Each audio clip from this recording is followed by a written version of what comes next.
Nadreen, बड़े अफसोस से कहना पड़ता है कि सऊदी अरब में हैलोवीन पार्टी यानी शैतान की सालगिरह मनाई गई।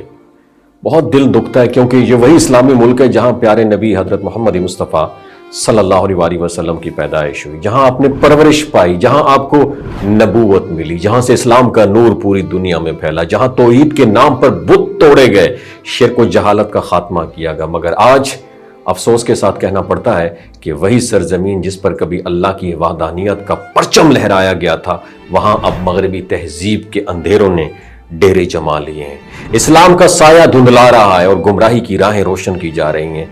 गुज़श्ता चंद बरसों में सऊदी अरब में जो तब्दीलियां रूनुमा हो रही हैं, वो सिर्फ सकाफती नहीं बल्कि फिक्री और रूहानी जवाल की डाउनफॉल की अलामत बन चुकी हैं।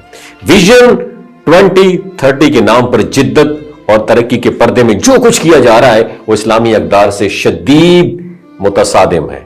यही वो विजन है जिसके तहत अब खुलेआम मगरबी त्यौहार मनाए जा रहे हैं, जिसमें सबसे नुमाया है हैलोवीन, एक ऐसा जश्न जिसकी जड़ें खालिसतन गैर इस्लामी अकायद और शैतानी अलामतों से वाबस्ता है। शुरू में जब इस त्यौहार को सऊदी मुआशरे में इंट्रोड्यूस करवाया गया तो अवामी सतह पर सख्त रिएक्शन देखने में मिला। इस्लामी उलमा ने वाज़ेह किया कि यह त्यौहार इस्लाम के अगेंस्ट है और मुसलमानों के अकीदे से कोई रिलेशन नहीं रखता, मगर इसके बावजूद गवर्नमेंट ने इस मुखालिफत को खातिर में ना लाते हुए हर साल इस त्यौहार को मजीद बड़े पैमाने पर मनाने की इजाजत दी।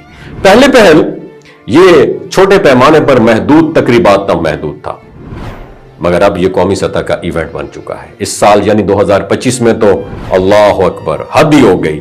रियाज, जद्दा, दमाम और दीगर बड़े शहरों में बड़े बड़े कॉन्सर्ट्स, म्यूजिक फेस्टिवल्स और पार्टियां अरेंज की गईं। शैतान की सालगिरह को जोशो खरोश से मनाया गया।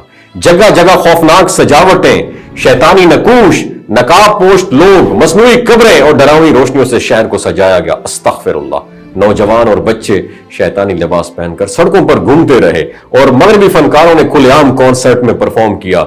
हैरत अंगेज तौर पर हुकूमत की जानिब से इन इवेंट्स को ना सिर्फ परमिशन दी गई बल्कि सरकारी सतह पर सपोर्ट भी किया गया। लेकिन सबसे अफसोसनाक मंजर वो था जब एक म्यूजिकल म्यूजिक फेस्टिवल में लात, मुनात और उज़ा के मुजस्मे सजा दिए गए। वही बुत जिन्हें नबी करीम सल्लल्लाहु अलैहि वसल्लम ने तोड़कर शिर्क का खात्मा किया था।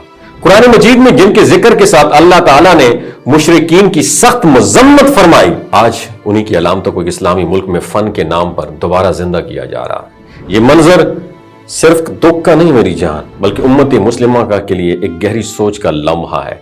जब ईमान कमजोर पड़ जाए, जब तरक्की के नाम पर तहजीब को बेचा जाए, जब मजहब को पसे पुश्त डालकर दुनिया की चमक दमक को मकसद बना लिया जाए, तो फिर इंजाम यही होता है। सवाल ये नहीं है सऊदी अरब में क्या हो रहा है, सवाल यह है हम अपनी नई नस्ल को यह समझा पा रहे हैं कि इस्लाम सिर्फ नमाज रोजे का नाम नहीं बल्कि एक मुकम्मल कोड ऑफ लाइफ, निज़ाम हयात है जिसमें अकीदा, अखलाक, तहजीब और हदूद सब शामिल है। दुनिया शायद इस जश्न को तरक्की समझे, मगर एक मोमिन के लिए एक लम्हा फिक्री है कि जिस जमीन पर कभी अजान की सदा ऐसे लोगों को तसल्ली और सुकून मिलता था, वहां आज शैतानी रसूमात की गूंज सुनाई दे रही है। अगर यही सिलसिला चलता रहा तो शायद आने वाले दिनों में इस्लाम का मरकज सिर्फ तारीख की एक सतर बनकर रह जाए। आपकी क्या राय है नीचे कमेंट सेक्शन में जरूर बताइएगा। अगर कोई बात बुरी लगी हो तो दस्त बस्ता माजरत का तलबगार हूं। आजकल के दौर में सच बोलना बहुत बड़ा जुर्म है, समझ तो गए होंगे आप।